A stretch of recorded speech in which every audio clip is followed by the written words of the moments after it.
এটার যদি আমরা শর্টকাট বলি তাহলে শর্টকাট কি হতে পারে বলো তো? এখানে বলা হয়েছে মুদ্রিত মূল্য হচ্ছে 18,500 টাকা। 18,500 টাকা মুদ্রিত মূল্য আমাদের। তারপরে কি ডিলার পরপর 20% আর 5% ছাড় দেয়। 5% ছাড় মানে কি? ছাড় মানে হচ্ছে বাদ দেওয়া। ঠিক আছে? তাহলে প্রথমে কত? 20%। আর 20% কে আমরা কি লিখতে পারি? 20% কে আমরা লিখতে পারি 1/5। ঠিক আছে? 20% কে আমরা 1/5 লিখতে পারি। অর্থাৎ আগে যদি 5 টাকা দাম ছিল তাহলে এখন সেখান থেকে 1 টাকা বাদ যাবে, অর্থাৎ দাম হয়ে যাবে কত? 4 টাকা। তাহলে 4 টাকা দাম হয়ে যাবে কত টাকা থাকলে? 5 টাকা থাকলে। ঠিক আছে?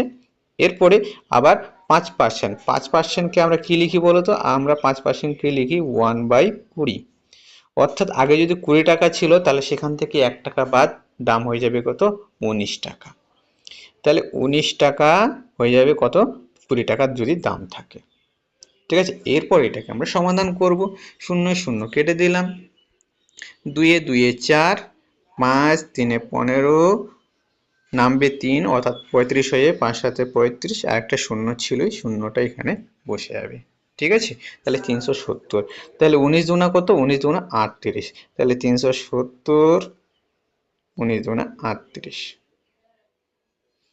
ঠিক আছে? এটাকে যদি আমরা গুণ করি তাহলে কত পাবো? 0, 8 7 56, 6 হাত থাকলো 5, 8 3 24, 24 আর 5 29।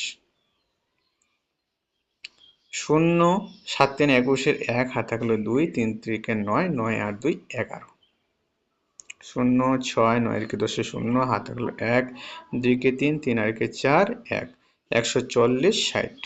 তাহলে 14,060 টাকা। তাহলে সঠিক উত্তর অপশন এ।